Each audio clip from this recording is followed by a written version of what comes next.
Prunelle, un podcast vidéo qui aborde le sujet du handicap visuel et de l'inclusion. Bonjour, bienvenue à ce nouvel épisode du podcast Prunelle. Nous sommes en présence de Marie-Paul Christian. Bonjour Marie-Paul. Bonjour Élodie. Bonjour Marie-Paul. Bonjour François.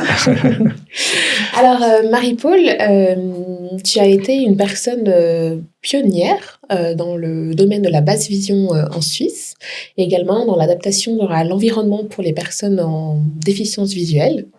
Tu as consacré beaucoup de temps et d'énergie. Pourquoi, comment es-tu arrivée à dédier de ton expérience, de ton temps justement au champ du handicap visuel? Eh bien, j'ai suivi ma formation d'ergothérapeute à Lausanne. Et quand je suis sortie comme personne diplômée, je savais à peu près ce que je voulais pas faire. Je me voyais pas dans le milieu hospitalier. D'accord. Je me voyais pas porter la blouse blanche. Et puis, c'est un peu un concours de circonstances d'une professeure de l'école qui est revenue d'un lieu de stage de la Croix-Rouge, qui s'occupait alors d'animer des ateliers pour les personnes déficientes visuelles, pour le compte de l'Association pour le bien des aveugles, qui m'a indiqué qu'il y aurait l'ouverture de postes pour développer l'approche ambulatoire de l'ergothérapie dans ce cadre-là, puis qui cherchait des ergothérapeutes. Et ça m'a tout de suite beaucoup intéressée. Et c'était intéressant parce que j'allais commencer par 4 mois en immersion à Lausanne, dans le centre de réadaptation, qui était un centre résidentiel où des personnes venaient en stage pendant 4 mois. Et ensuite, une autre personne allait être engagée et je devais la former à mon tour. Et on serait 2 pour démarrer ce travail. Et là, j'ai découvert, moi, c'était un domaine qui m'intéressait beaucoup, qui me fascinait. Parce que j'avais eu des liens quand j'étais petite, quand j'étais enfant. Et j'ai réalisé que parmi mes camarades, c'était pas forcément le cas, qu'il y avait des personnes pour qui travailler dans ce champ, ça inspirait plus la peur que l'attrait. Oui. Et là, je pense que les expériences antérieures sont importantes. Et mon expérience, c'était ma grand-mère qui faisait les courses pour un monsieur qui était droguiste, qui avait une droguerie en France. Et en fait, quand elle venait le matin, quand elle ouvrait la porte du magasin, il la saluait par son prénom. Puis là, je me disais quand même, c'est fort de café tout ça. Puis après, j'ai décortiqué. Je me suis dit qu'en fait, elle venait toujours à la même heure. Oui. Et puis qu'il savait qu'elle allait arriver. Donc ça m'avait pas mal bluffé. Et c'était resté dans un coin de ma tête, comme un champ qui était assez passionnant à aller explorer.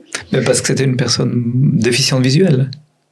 Il était aveugle, le droguiste. Sa femme, il tenait la boutique avec sa femme, mais lui, il faisait des brosses. Il était brossier aussi. Il fabriquait les brosses sans le support de la vue, et c'était assez mystérieux quand même. Ok. Puis là, dans le temps, on est à peu près dans les années 70, 80 ? Non, 60, 65, je sais pas. Je devais avoir une douzaine d'années. Okay. Non, c'est ancien comme... Ouais. Milieu des années 60. Oui. Il se trouve que par hasard, nous, on a un point de rencontre, un point d'intersection, c'est l'Université de Genève.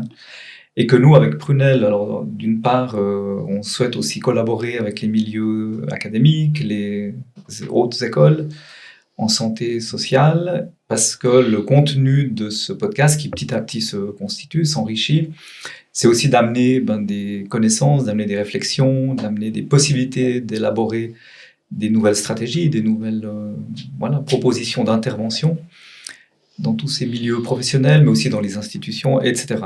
Donc là, nous, on a ce point commun qu'on a trouvé, c'est qu'on a participé à des cours qui étaient beaucoup axés sur le récit. Et là, j'y viens tout de suite, si tu me permets, Élodie.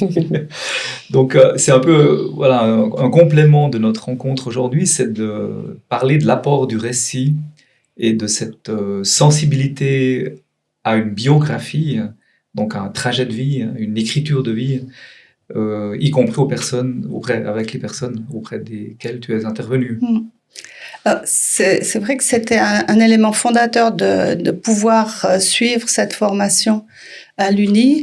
Bon, quand je suis sortie de la Matu, mon père étant fonctionnaire international, j'avais aucun droit de travailler, donc je pouvais pas faire des boulots d'été comme les autres personnes, parce qu'à cette époque-là, c'était pas permis. Donc je pouvais être étudiant.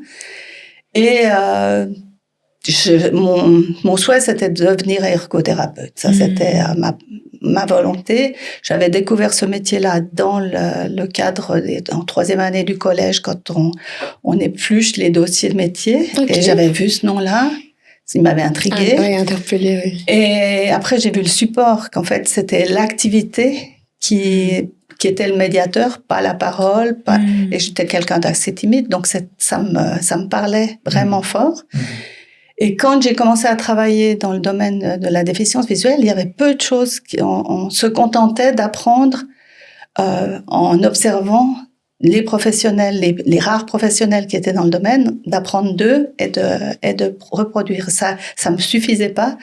Donc, comme j'avais fait un semestre à l'université, je me suis dit, c'est là qu'il faut que je retourne. C'est là où je vais pouvoir avoir des enseignements qui vont m'apporter, et donc beaucoup orienté formation d'adultes, et en particulier avec le professeur Dominicé, c'est là que j'ai découvert l'éducation thérapeutique et une autre façon d'envisager le rapport avec les personnes, la population déficiente visuelle que je côtoyais dans le cadre de l'activité dans lequel j'étais insérée. Et pour moi, tout ce qui a concerné les modules histoire de vie était très important, parce que j'avais l'impression que j'avais été dans des, je trouvais pas la cohérence, parce que j'ai beaucoup été dans des domaines qui étaient peu explorés. Ouais. J'ai un métier que la plupart des gens ne connaissent pas. J'ai fait une maturité artistique, art visuel, à une époque où il y avait personne qui était encore sorti avec un diplôme. Donc, on n'était pas tout à fait sûr des portes que ça allait m'ouvrir. Et puis, quand je suis, 82-83, j'ai fait ces cours à l'Uni, j'ai validé les enseignements avec les personnages qu'on a en commun.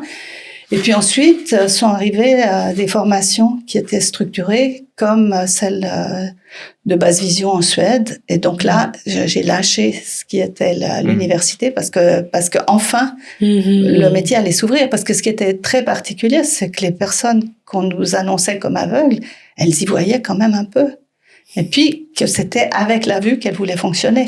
Ce qui était légitime, mais on n'y comprenait pas grand-chose quand Et là, on est en 1984, je crois. Là, oui, mars 84. La Suède, oui. Ouais. On est parti, 12 personnes de Suisse alémanique et de Suisse romande. On est parti en Suède. Et on a reçu des formations. Pourquoi ils ont choisi la Suède? C'est parce qu'en fait, il y avait 2 figures suédoises qui étaient malvoyantes et qui s'étaient bagarrées pour ouvrir à d'autres apports et prendre en compte vraiment la malvoyance. Et puis, il y avait eu la mise en place d'une petite industrie qui fabriquait des systèmes grossissants électroniques. Et donc, c'est pour ça que ça s'est trouvé dans une toute petite ville du Smeland, perdu au milieu de nulle part. Donc, on est allé là-bas se former. Elle a duré combien de temps, la formation? 3 semaines. D'accord. Et quand tu dis « ils ont choisi la Suède », c'est qui le « ils » ? Alors, cette formation, elle a été organisée par l'Union centrale suisse pour le bien des aveugles. D'accord. On a la chance en Suisse d'avoir une organisation qui se charge de la diffusion de l'information, de la formation des professionnels.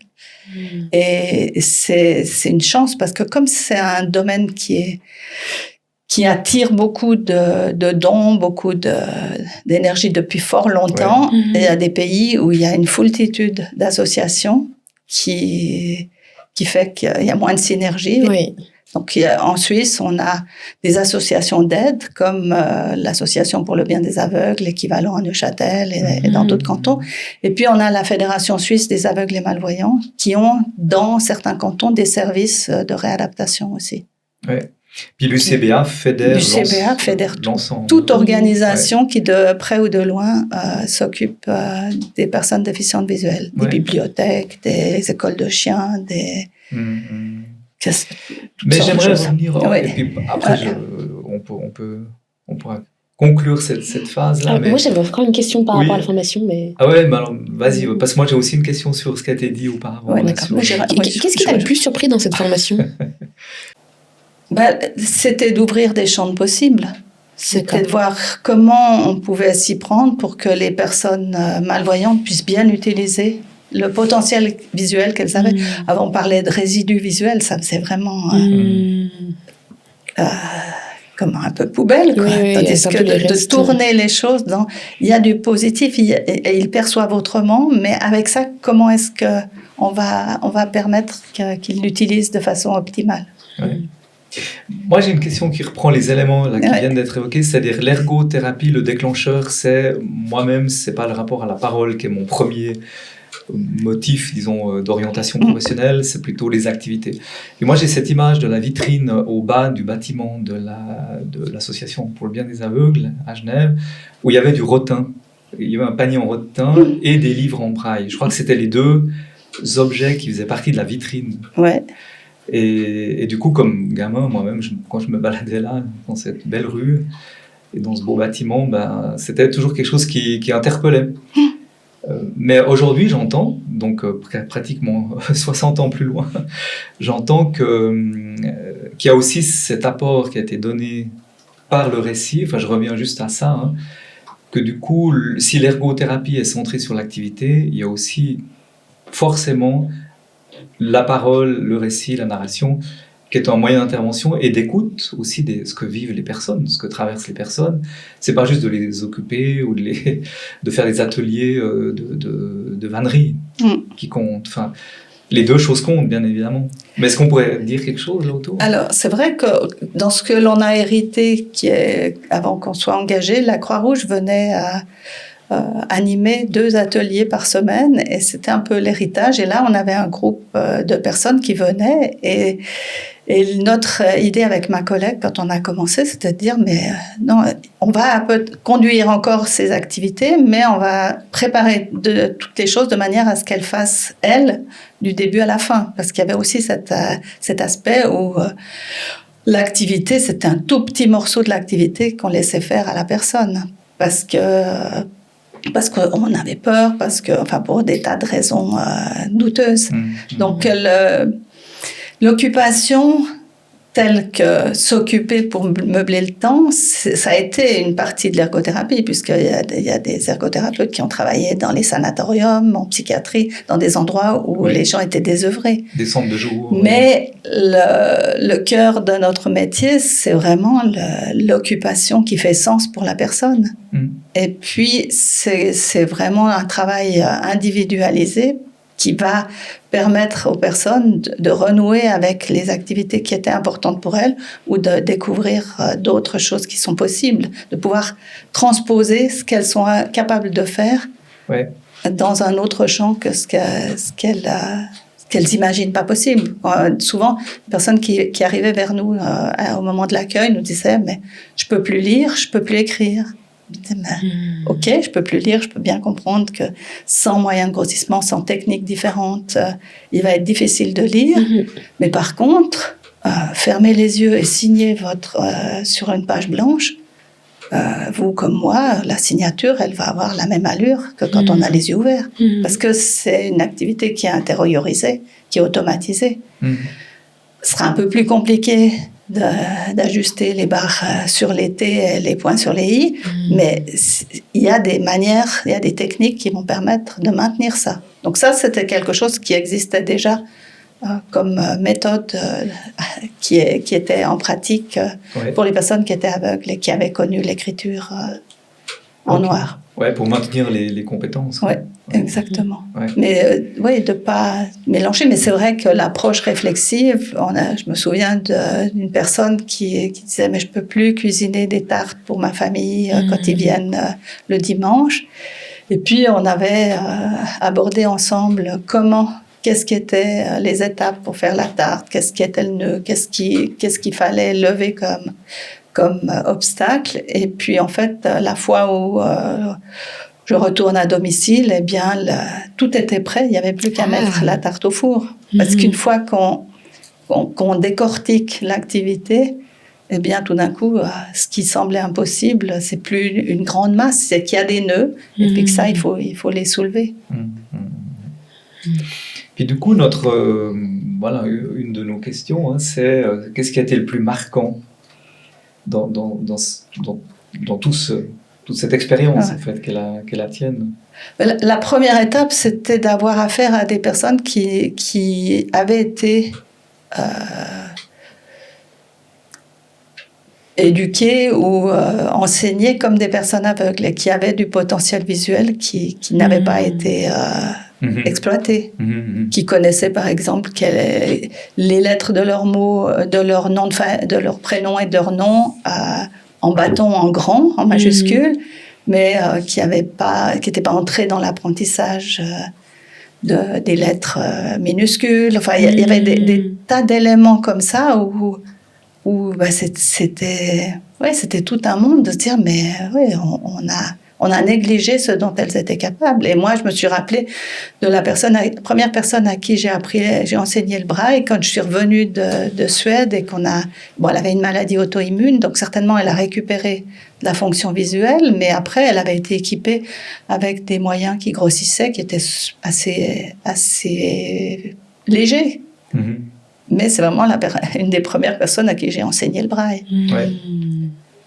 Puis, du coup, lié à cette façon d'approcher une limitation fonctionnelle, en fait, c'est aussi que la médecine, à cette époque-là, aujourd'hui, on fait quand même des choses assez incroyables avec les progrès de la médecine, les techniques de réparation, les techniques de... Alors, tout n'est pas réparable, mais il y a aussi de l'irréparable, mais en même temps, il y a des progrès qui se font pour reconnecter aussi la possibilité de voir. Oui, mais il y a quand même beaucoup de personnes, ce qu'elles doivent découvrir, c'est que tout n'est pas... Elles doivent cheminer avec le fait qu'elles n'ont pas tout perdu, qu'il y a des possibilités et que peut-être il y a tout un travail qui peut se faire sur le plan de l'aménagement, avec l'importance de l'éclairage, l'utilisation des contrastes. Il y a tous ces éléments-là. Oui, mais parce qu'il y a par exemple, aujourd'hui au niveau de la rétine, on peut rétablir des choses, il me semble, au niveau, non, ou c'est encore trop expérimental? C'est très expérimental. Hein. Ok. Donc, ce qui a été observé, par exemple, c'est que les personnes qui ont une certaine forme de dégénérescence maculaire liée à l'âge, qui est ce qu'on dit humide, exudative, elles peuvent avoir des traitements qui sont des injections intraoculaires. D'accord. Et elles vont gagner en acuité visuelle, mais par contre, pas toujours en sensibilité au bas contraste. Ouais. Donc la gêne reste très grande parce que dans notre vie, il y a assez peu de choses qui sont extrêmement contrastées. Donc tout est dans des nuances et ces nuances sont parfois difficiles à capter et puis vont porter une grande gêne, plus compliqué de lire un journal que de lire un livre en impression originale. Il y a une encre plus marquée, qui est plus grand. Et puis, quand on se déplace, si les bordures de trottoir sont pas marquées, est-ce que c'est une ombre? Est-ce que c'est le goudron qui a été rapiécé? Ça provoque des embûches qui vont être difficiles à surmonter. Ouais. Et là, alors, l'art, tu as évoqué aussi ta formation première dans le domaine de l'art. Et je pense, parce qu'on en a parlé l'année passée, la photographie est très importante pour nous rendre sensibles à cet aspect du contraste. Alors, c'est vrai qu'on a beaucoup travaillé sur comment rendre visible ce qui constitue la malvoyance et les différentes formes de malvoyance. Surtout dans le travail qui a été réalisé avec les EMS, ça s'adressait à toutes les personnes, tous les professionnels, quelle que soit leur fonction, et que si l'infirmière elle pouvait avoir accès au dossier médical, qui souvent était assez vide, c'est pas le cas de la femme de ménage, c'est pas le cas de la personne du personnel de l'hôtellerie, de l'aide-soignante. Donc il fallait qu'on puisse passer par d'autres supports et le travail avec la photographie, c'était une grande aide. On a avec une collègue avec qui on avait publié le livre Gériatrie et basse vision, beaucoup travaillé, puis beaucoup sollicité mon mari qui est photographe pour qu'il nous réalise ces photos de simulation et qu'on s'éloigne de ce qu'on trouvait souvent sur Internet ou dans des publications où il y avait beaucoup d'utilisation du noir ou pour faire des tâches, alors que les gens ne disent pas des tâches. Et puis, pour pouvoir faire ces photos, c'est qu'on a beaucoup parlé avec les personnes. Et la question clé, c'était comment vous me voyez, moi qui suis en face de vous. Et puis, ces descriptions-là, le flou qui était décrit, ça a aidé beaucoup à pouvoir affiner la manière de représenter ces différentes gènes visuelles. Et puis de comprendre que nous, quand on regarde quelque chose, si on n'a pas de problème de vue, on a une vision instantanée, mais en fait, elle se fait en 2 étapes. On a quelque chose qui attire notre attention et on dirige notre regard pour l'analyser. Donc, la partie qui est sensible, elle est sensible au mouvement, mais elle ne voit pas de façon très détaillée. Il faut vraiment le cœur de la vision, le centre, la macula, pour voir en 2 dimensions et puis analyser finement les détails. Est-ce que tu pourrais nous en dire plus par rapport peut-être aux besoins et aux offres de formation sur le handicap visuel par rapport à cette évolution dans le temps? Bien, moi, je me suis assez vite rendu compte que si je travaillais avec les personnes déficientes visuelles pour qu'elles gagnent en autonomie, qu'elles prennent l'indépendance, il fallait aussi travailler de concert avec leur entourage. Donc l'entourage, les proches, mais aussi un entourage plus large. Parce que, comme je vous ai dit tout à l'heure, le déficit visuel, souvent, il attire ou il suscite des peurs. Et quand il suscite des peurs, les personnes vont pas pouvoir mettre en œuvre les activités qu'elles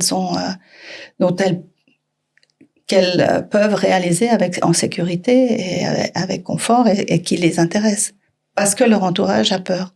Donc, souvent, il faut découvrir ce que c'est et puis mettre des situations en place pour que l'entourage se dise « Ah oui, c'est possible » et puis voilà comment je pourrais aider les personnes. Donc, moi, c'est venu assez vite de me dire que je pouvais pas travailler. J'étais obligée de travailler dans une approche plus systémique. Et un des premiers lieux, ça a été l'école d'ergothérapie, puisque c'est mon creuset premier. Et puis, on a commencé par donner des cours. On a donné un module d'une 12aine d'heures qui dure depuis cette époque-là. Et puis, il y avait aussi les formations du domaine paramédical. Plus difficile d'entrer dans les formations des soins infirmiers, par exemple. Ah oui? Pourquoi? Je ne sais pas pourquoi. Parce qu'on ne l'était pas. D'accord. On n'était pas infirmier. On est entré assez tard dans des modules de formation post-grade. D'accord. En gérontologie. Mais sur la base des publications qu'on avait pu réaliser. Ça, c'est comme ça que les sollicitations sont venues. Et puis, on a touché aussi d'autres corps professionnels et d'autres mondes. Et souvent, c'est lié aussi à des volontés politiques, comme l'accès à la culture. Il est lié à l'engagement du magistrat de dire mais la ville doit être inclusive et les musées ont fait un grand travail pour améliorer la qualité de l'accueil et de la médiation avec les personnes déficientes visuelles. On avait fait des one-shots dans les années 90. On en a fait aussi au moment du 100e de l'Association pour le bien des aveugles, puisqu'on avait fait 5 ateliers des 5 sens. La vue était sur le portrait au Musée d'art et d'histoire. D'accord. Mais c'était à un moment donné, tandis que là, depuis 2011, c'est monté en puissance. Et puis, il y a eu l'organisation la mise en place d'organisations comme l'Art d'Inclure, cette association qui est conduite par une personne déficiente visuelle avec tout un comité et dans lequel je peux continuer d'avoir une action en tant que bénévole et parfois un peu plus quand il y a des démarches comme prochainement on devra prendre part à une formation du musée Yéniche à Vevey. Ce D'accord. sera une demi-journée de formation, le jour de fermeture pour le personnel d'accueil et de médiation. Super. Mais avec le service spécialisé du canton de Vaud. Ça me fait penser à une question par rapport à la géographie culturelle les pôles où c'est fort. On a évoqué la Suède. Est-ce que l'Angleterre, je crois qu'elle est assez aussi à l'avant-garde. Est-ce qu'en Asie, il y a des points de référence? Si on fait une géographie comme ça rapidement, je dirais des régions du monde où quelque chose se passe par rapport à soit la formation, soit cette approche qui est décrite maintenant, qui est plutôt globale et qui tient compte de la personne dans sa vie, dans sa globalité. Est-ce qu'il y a des exemples venant d'autres pays qui sont significatifs? Alors, bien sûr, l'Angleterre, au niveau de l'accès à la culture, a fait de très belles choses avec la Royal National Institute for the Blind, RNIB. Et puis, en Asie, l'année dernière, j'étais à Singapour. Il y avait vraiment des réalisations qui étaient toutes très intéressantes dans un plan global sur l'accueil des publics, le respect, par exemple, des personnes qui ont des troubles autistiques, du spectre autistique, pour qu'ils puissent se reposer, avoir des endroits calmes. Enfin, il y a à la fois sur la pédagogie adoptée et puis sur le respect des besoins spécifiques.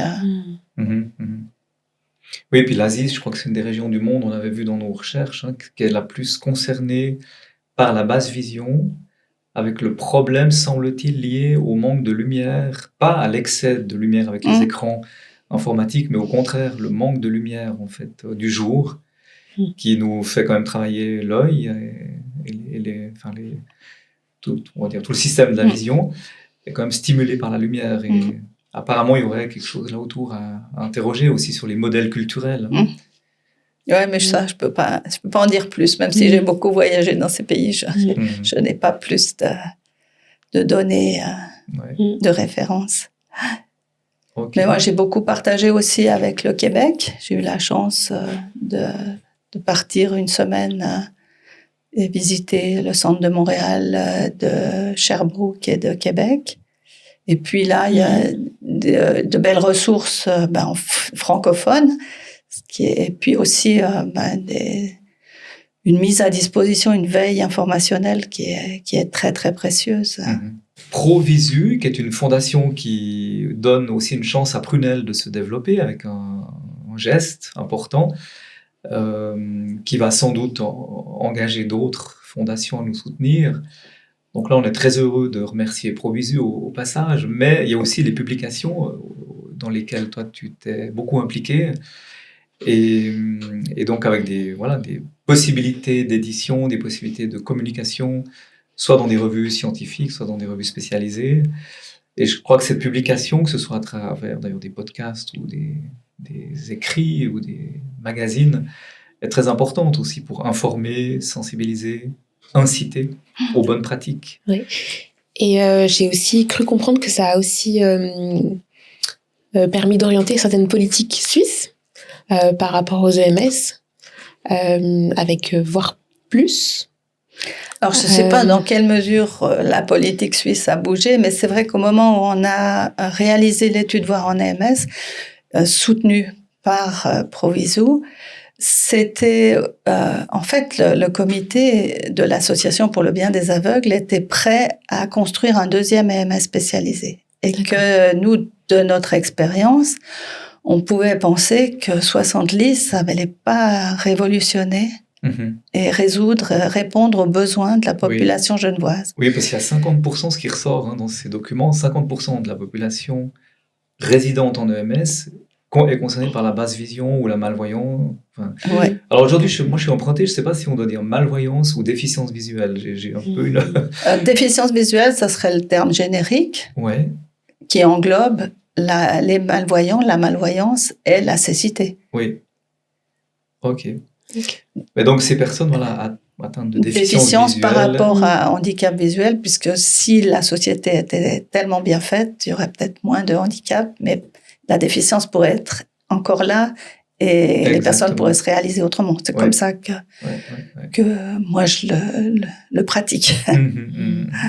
Et donc, c'est vrai que ces publications, en fait, elles sont venues un petit peu au départ par hasard, dans le sens où, enfin pas par hasard, mais la première sollicitation, elle venait d'une équipe qui était à Dijon et avec qui j'avais collaboré pour donner des formations. Et comme j'avais déjà un peu fait des présentations sur l'aménagement de l'environnement, j'ai été sollicitée pour un abrégé de chez Masson, chez l'éditeur Masson, qui était Gériatrie et basse vision.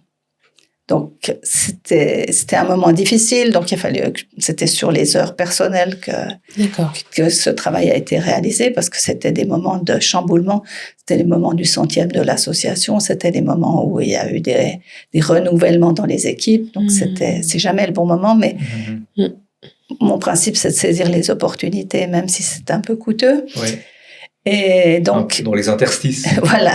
Et d'avoir fait ce travail-là, ça a permis aussi de me sentir plus légitime au moment où la BA faisait cette proposition, de dire mais non, mais on a peut-être d'autres choses, d'autres compétences. C'est pas le béton, notre compétence. Surtout que Genève relevait d'un moratoire de 10 ans où il n'y avait pas eu de construction DMS.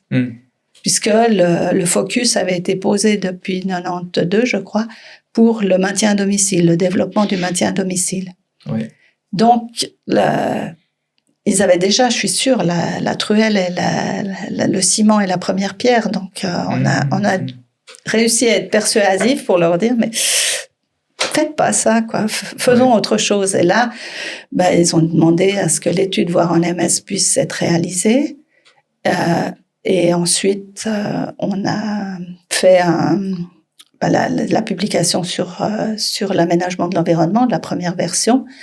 Et puis, moi, j'ai enfin consacré mon mémoire de licence, c'est ma fin de ma formation universitaire, pour développer le dispositif de formation action qu'on pourrait mettre en place dans les EMS en mobilisant tous les corps professionnels.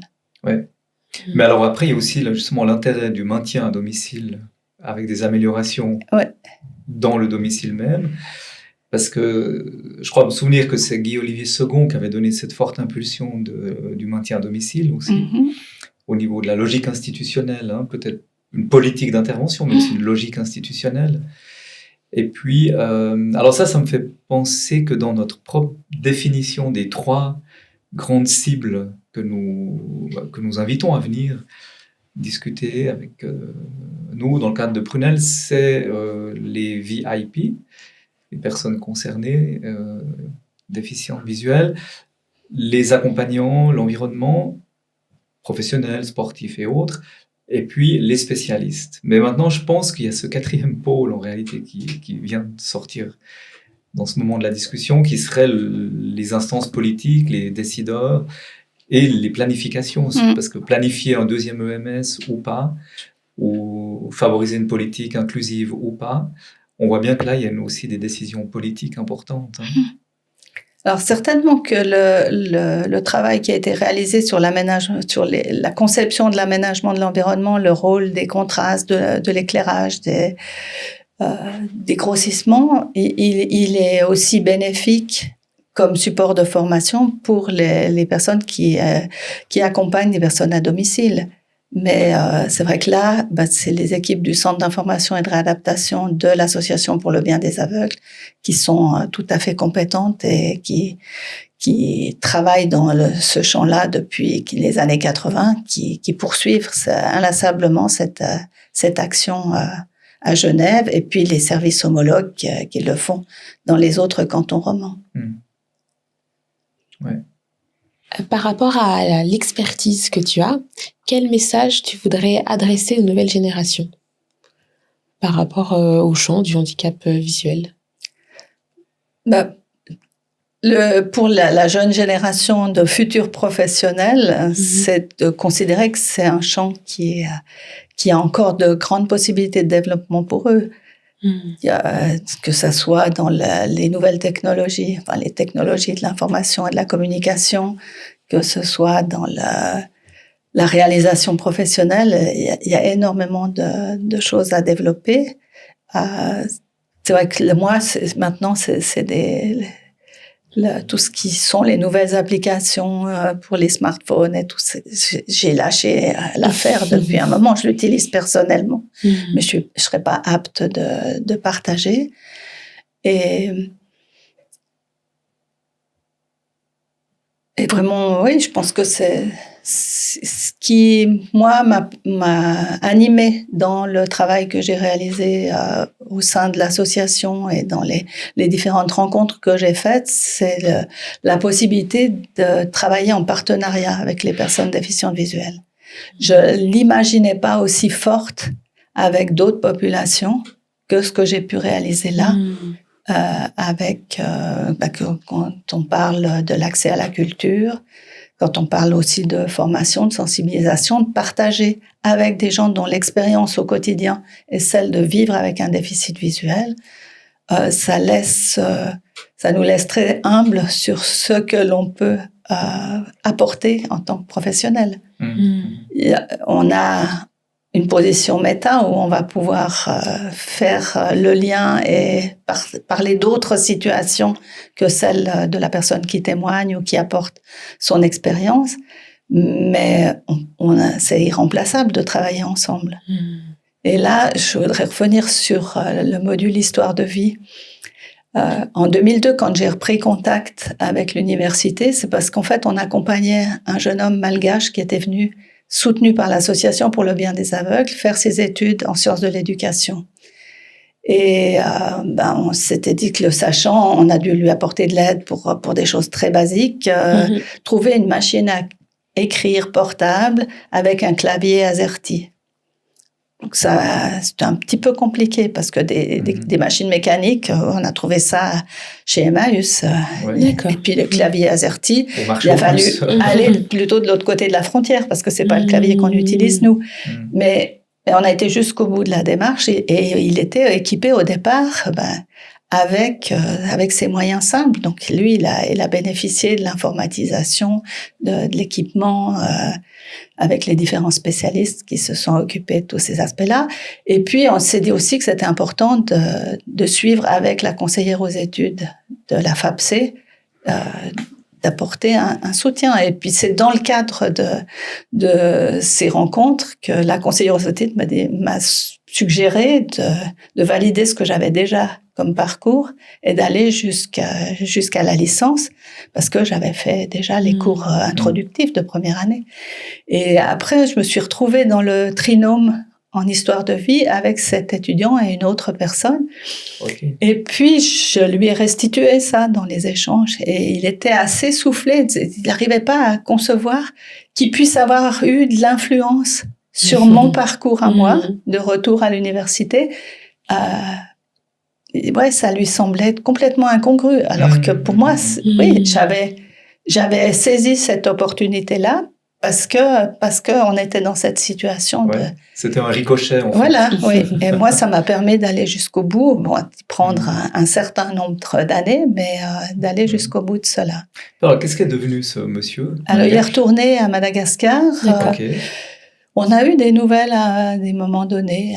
Il avait trouvé une bonne situation, il était marié, mais je crois que j'en sais pas plus que ça. Ouais.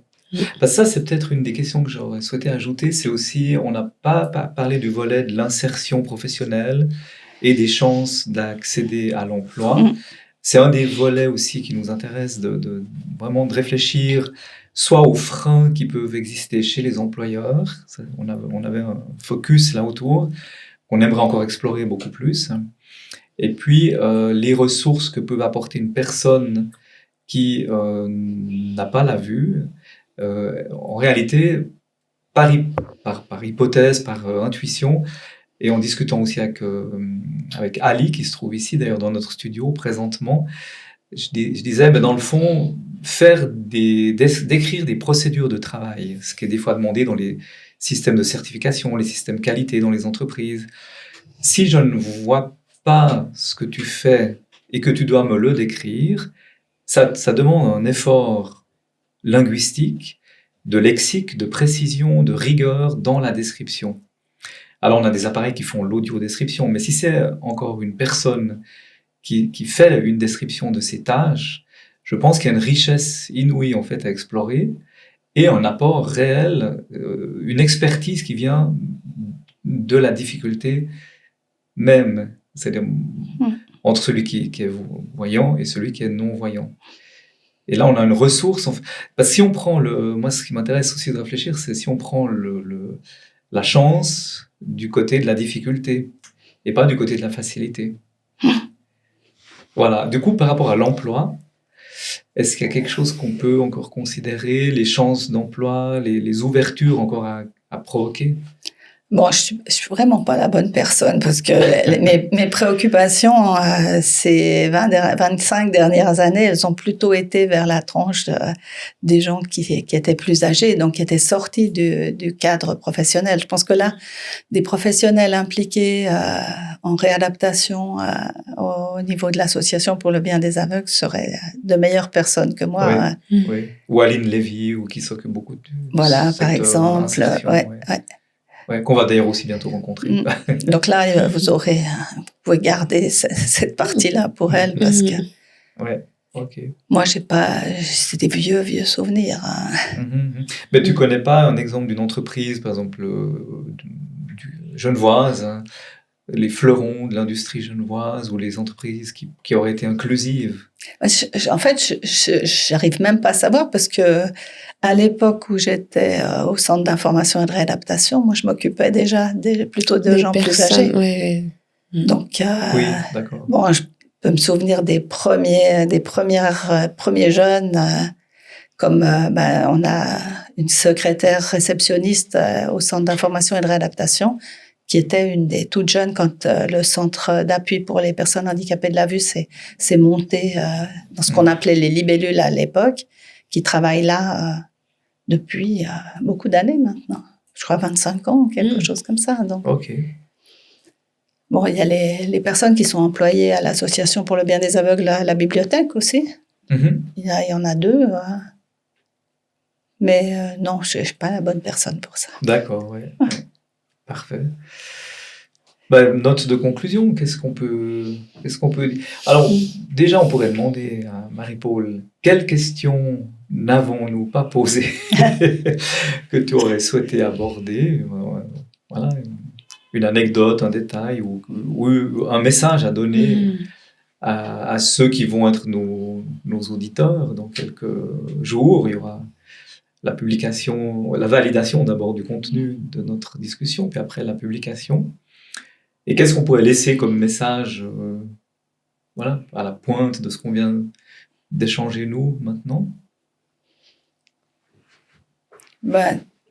Pour moi, c'était un domaine passionnant par toutes les personnes que j'ai pu rencontrer.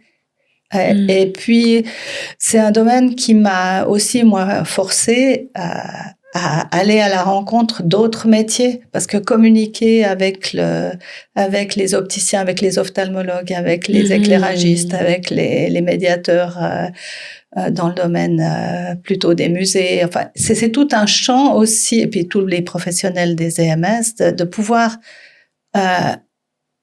partager ce qui m'animait avec toute cette population aussi variée et différente.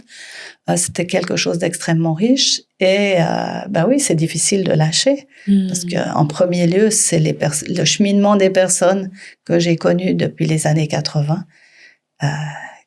qui m'a porté, que je continue de garder en mémoire. Ouais, c'est un capital justement de belles histoires de vie. C'est un grand capital en fait. Ouais, moi j'entends qu'il y a eu un enrichissement professionnel et personnel de par ces rencontres. Bien, Marie-Paul, merci beaucoup. Merci. On espère que tous ces éléments vont bien voyager sur Internet, auprès des auditeurs et encore susciter des intérêts, susciter de l'enthousiasme et même peut-être des vocations, comme on dit. J'ai espéré, là, il y avait une étudiante qui a suivi le cours l'année dernière et qui était la seule genevoise, parce que notre souci, c'est que comme l'école d'ergothérapie est à Lausanne, et que maintenant, avec l'organisation du DIP, Et ils font leur préparatoire à Genève avec surtout de la présence d'infirmiers, un physio, technicien radiologue, etc. Ils ne pensent pas beaucoup à l'ergothérapie. L'année dernière, on n'en avait qu'une. Et elle s'intéresse fortement à la déficience visuelle. Elle n'a pas pu faire de stage, mais elle s'est lancée dans le MOOC quand je lui ai donné l'information. Oui. Donc, je pense qu'un jour ou l'autre... Et c'était un élément aussi où je me suis passablement investie, c'était dans la co-direction de travaux de diplôme sur le sujet, parce que les gens qui avaient cet attrait, ayant fait un stage ou ayant réalisé un travail de diplôme, de bachelor, ils ont décroché tôt ou tard une place. C'est un domaine où, au niveau ergothérapie, on est une trentaine à travailler dans... Enfin, on était une trentaine à travailler dans le champ, donc c'était... En Suisse romande. En Suisse romande. Et très peu en Suisse alémanique, parce que les ergothérapeutes n'investissent pas beaucoup la gériatrie. Et puis les associations, la Fédération suisse des aveugles, ne donne pas de crédit trop aux ergothérapeutes. Donc il y a des assistants sociaux, il y a des éducateurs, il y a des pédagogues curatifs, il y a d'autres corps de métier. Ouais. Donc, il y avait une forme de militantisme qu'il fallait avoir pour mon métier. Ok, parfait, merci beaucoup.